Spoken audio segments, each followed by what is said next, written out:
Hello, everyone. Daniel here with Jeff from the Next Issue podcast.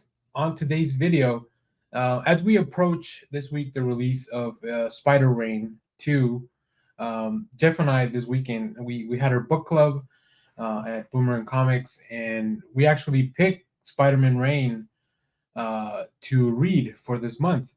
Which interesting choice, but it is a timely one.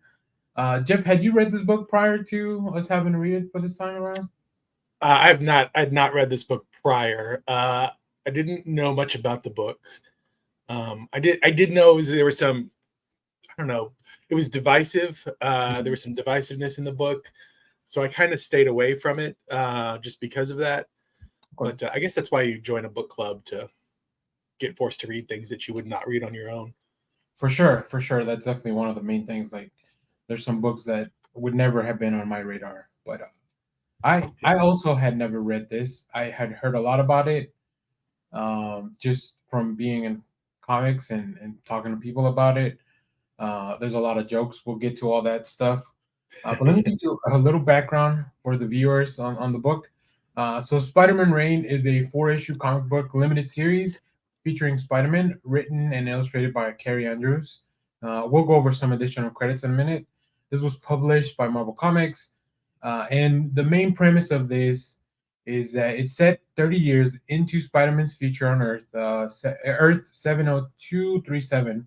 So it is a separate Earth from the main Okay. 616, and it features a retired Spider-Man who returns to combat the injustices of a vastly different New York City.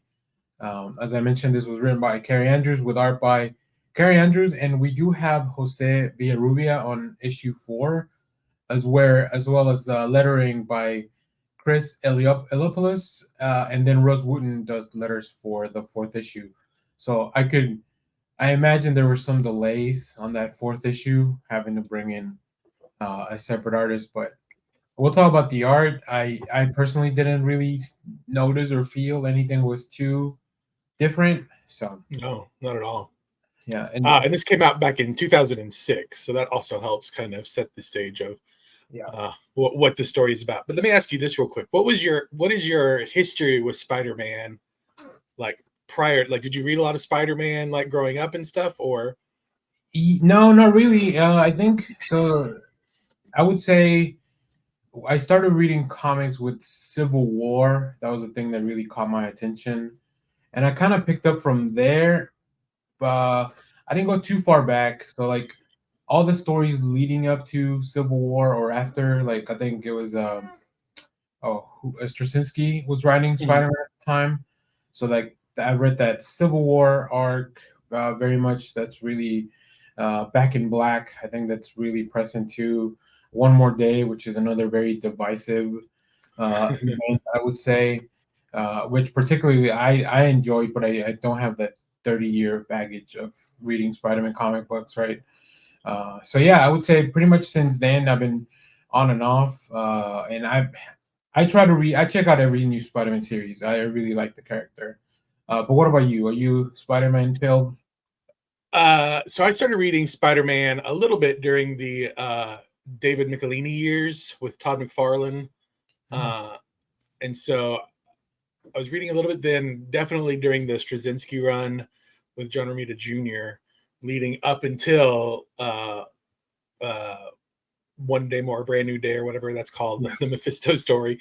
And then I'm one of those old readers that was like, I'm out. If they're gonna break up Peter and Mary Jane, I don't really care anymore. Which is kind of why I think I strayed away from this story for so long, because I just, anything that's like old, like a certain, I would say a certain type of Spider-Man fan, if they don't like it, then I'm just gonna be like, well, I'm probably not gonna like it either. So Well, cool. Actually, that rolls us into the first thing I wanted to talk about. Just your initial thoughts on the book, like overall. for the amount of, I guess, controversy that gets started, how much it gets talked about, I didn't think it was worth it. Like it's the controversy is overhyped. It's not a terrible book. It's just not, it's not anything I really haven't seen before. Literally in Dark Knight Returns, and we can get into that in a bit. But like it's for me, it's just very middle of the road kind of. It has its moments. There's some very beautiful artwork in it. Story wise, it's a little all over the map. Yeah. There's some stuff that I didn't quite connect the dots to, and it's going to be one of those things that doesn't stick with me forever. But if somebody will ask me like 10 years from now, did you read this book? I'll be like, yeah, I don't remember much about it. Yeah, I agree with you. I think it was overall, and that was kind of the consensus too from the book club. Like Yeah. this, it was just an okay to kind of middle of the road type of book, which I feel like sometimes that's even, I don't know, maybe that's even more damning than it being really, that being really great or really like really bad. So Yeah. it was interesting. It had some interesting ideas. I'm not a big fan of sad Spider-Man stories. Yeah. Like Me either. I like when I like, obviously bad stuff happens to Peter all the time, but he himself is usually pretty hopeful. And in this book, he is not at all, and that was kind of harsh. It was that first issue is pretty difficult to get through. Like I really thought about, like, I don't even know if I want to keep reading these after reading that first issue. But I wanted to finish it for the book club, so um, I mean, the yeah, story itself is so it's a 30-year in the future thing. Spider-Man is forced out of retirement. Peter Parker is forced out of retirement back into Spider-Man. There is a fascist local city regime that is taking over in New York, and they're trying to cut New York off from the rest of America using this kind of electronic dome kind of thing. They don't really explain what it is other than the the web, web. Yeah, which is, um, but here, so, and there's a lot of, it is the basic crux of the story is this is basically what is Spider-Man's Dark Knight Return? Like yeah, what would that look like? That's what this book is. yeah. And But that's something that even Carrie Andrews has talked about. So it's not like we're putting that on it, obviously that's our perception as well, but like he's talked about, like, this story, he pretty much pitched it as, oh Spider-Man's yeah, Dark well Knight Returns. I mean he name drops Frank Miller, Klaus Janson, and Lynn Varney like in the book. So like Yeah. it's pretty it's pretty obvious.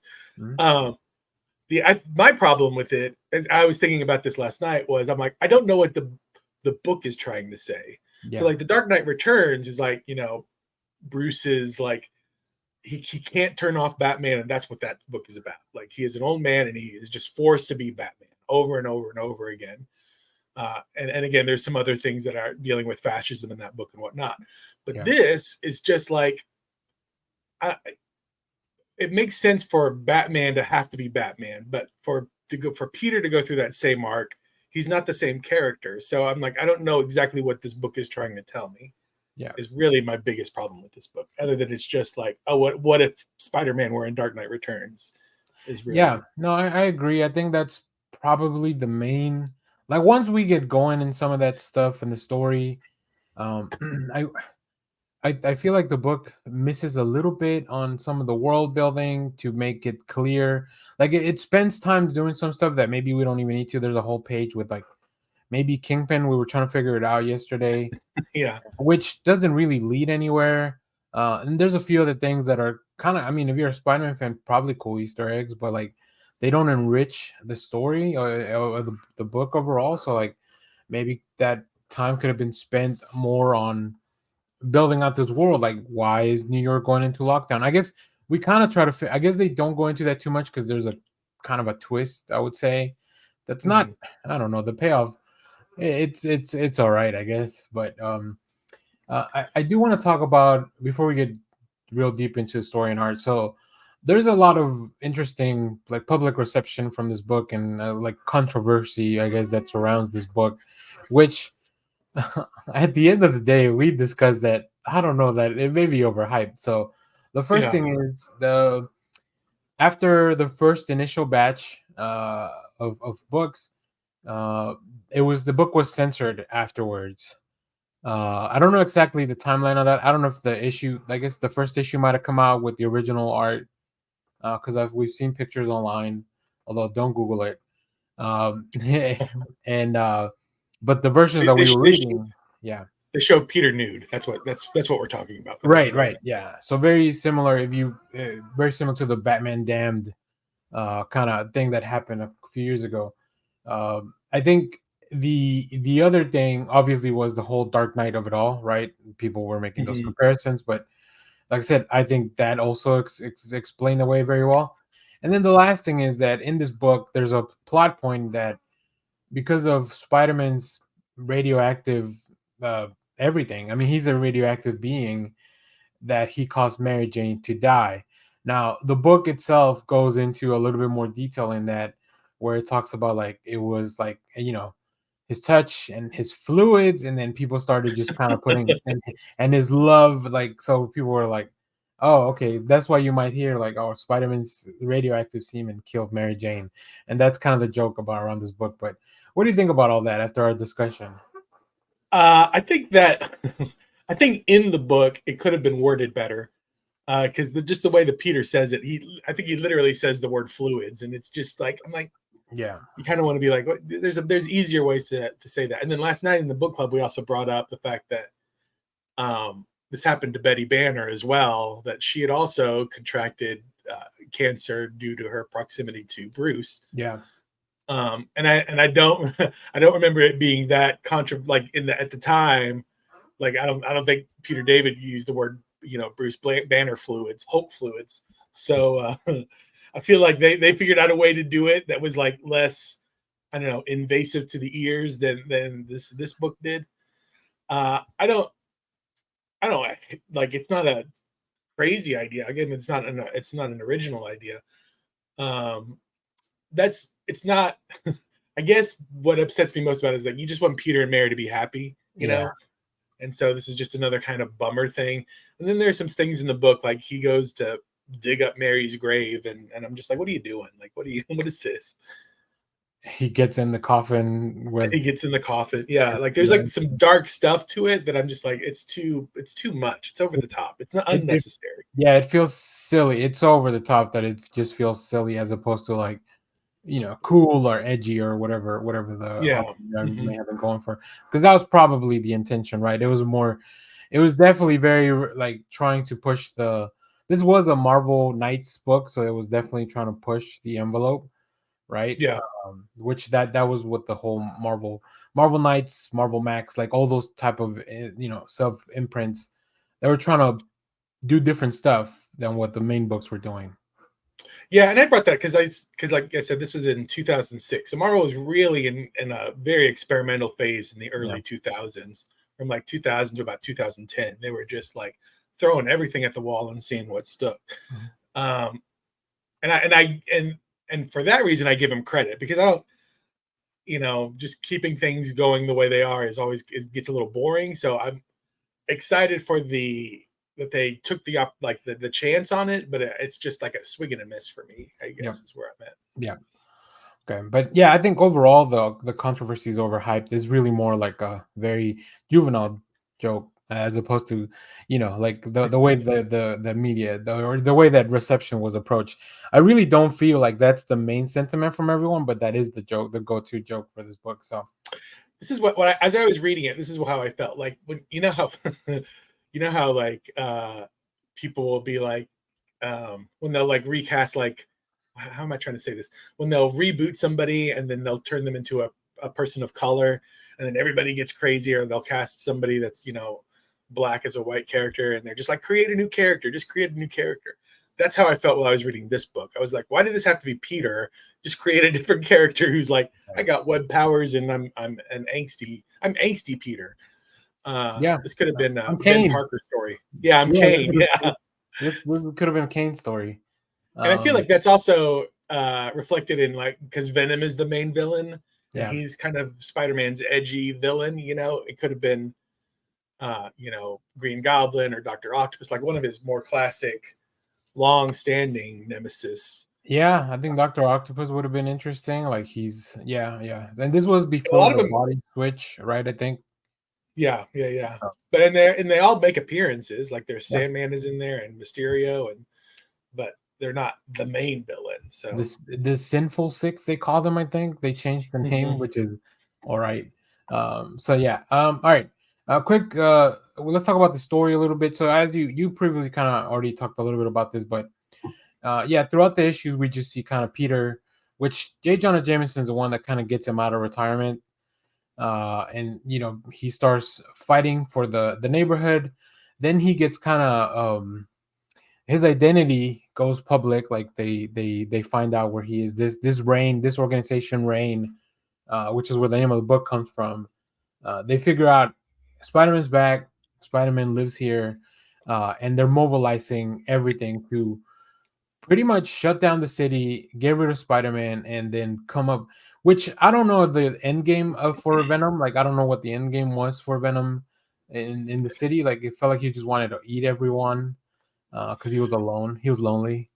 Uh, Well, that yeah, and I don't understand how we got here either. yeah. So like they talk about how like the city has been safe because they've gotten rid of all the heroes or whatever, but there's no Mhm. like I guess to compare it to another something similar, like we just finished Chip Zdarsky's Avengers, what's that Twilight. Avengers Twilight, but it's the same thing. It's kind of a fascist regime that's being Yeah. set up, and the Avengers have to come out of retirement.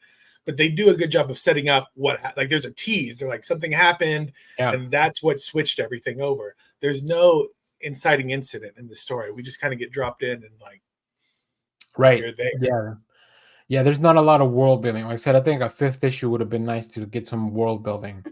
Yeah. Have enough room for that. But And I'm um, surprised there's only 4 issues. Well, they also had apparently art problems, but like I mean, the four Dark Knight is issues. 4 issues, so like maybe you Oh, you is know it? you Oh, want to okay. follow that template. Yeah. I Yeah. guess Yeah. that's It's true. just like four. It is four. Now I will say it is 4 64-page issues, dude, so it's like prestige format issues. Mm, So it's longer. The dark. This is only I think they're 36-page issues. Um, so, but then again, he didn't have Carrie Andrews didn't have an inker or anything. He was doing pretty much everything, yeah. all that. Whereas Frank Miller had a full team. He was doing the writing and the art, but Klaus Jensen was inking him. I don't remember the name of the colorist. I think it's Len Uh, Varney. yeah, there you go. Len Varney. So, all right. Speaking of the art, let's talk about the art. What did you think overall? Honestly, the art's the best part of this thing.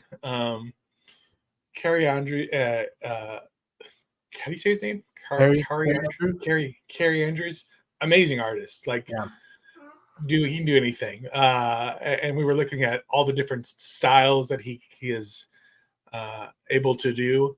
yeah, This is a very loosey goosey style, is what I'd call it. It is very much in the vein of like Frank Miller, down to the weird nose holes in some of the faces.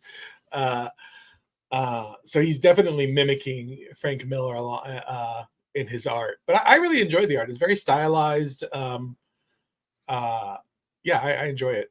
it was There's it some was really beautiful pieces in there.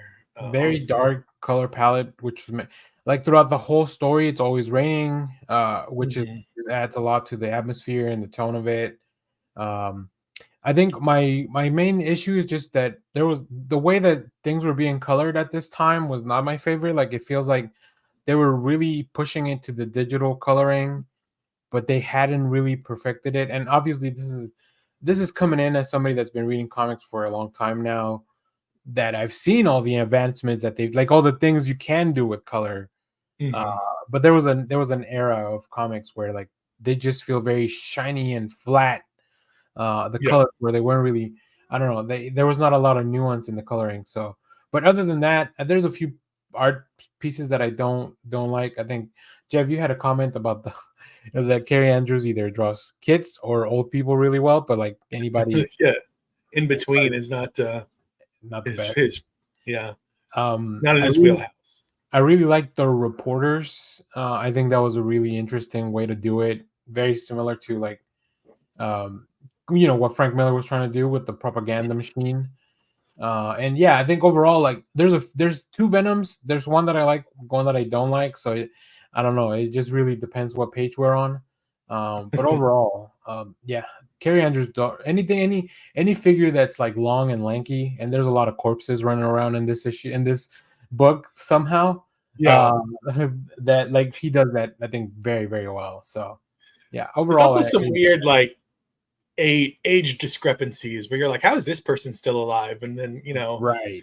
Yeah, and Jameson's a J. big Jonah part of that. Jameson, yeah, We're trying to do because math because I think that he should have been like in his hundreds when he was in this book because yeah, old man run around. he's All the in my head canon, Jameson has got to be at least 30 years older than Peter. So Yeah, even if you push it back down to 20 or something, like he would still be pretty old. yeah, Because Peter looked super old in the first issue. yeah. So like before he shaves and all that, which we all know what a good shave can do to an age. Um, so okay, all right. Well, let's kind of wrap it up here. And like I said, I think we're gonna probably check out. Well, at least I am. I don't want to put words in your mouth, Jeff, but I'm gonna check out the Spider-Man Reign too. So I'm glad I I will read. let you know once you tell me what you figure, how you feel about Spider-Man Reign 2 if I read it. Gotcha. I did want to ask, would you recommend people check out this book? Um, yeah, it's not at the top of my list. So this while reading this book, I did start to think, what are my favorite Spider-Man Right, stories? right. Um, and I would put what is Spider-Man Blue up at the top. Which is also a sad Spider-Man story. It is a sad Spider-Man story, and it's not action-packed at all, really. It's Yeah. more of a reflection on his life. But I think it does it much better. And again, it's even though it's sad, it ends hopeful, kind of in a way. And Yeah. he kind of is very Peter about it in that he lets himself be sad, and then he kind of puts it away and moves forward with his life, kind of thing. Which is kind of what Peter's thing is. It's just like he goes through trauma, but then he realizes that he has this great responsibility Mm, to be Spider-Man and just to be just kind of a boon in everybody's life. right. Um, so that the life story, Spider-Man life story, is another like a That's great. future Spider-Man story that I think does some good stuff. Just a ton of individual issues of Spider-Man out there that I Uh, would recommend before this, but somewhere in the like 20 to 25 range of Spider-Man stories, this one might pop up okay. like Yeah, I on the think list.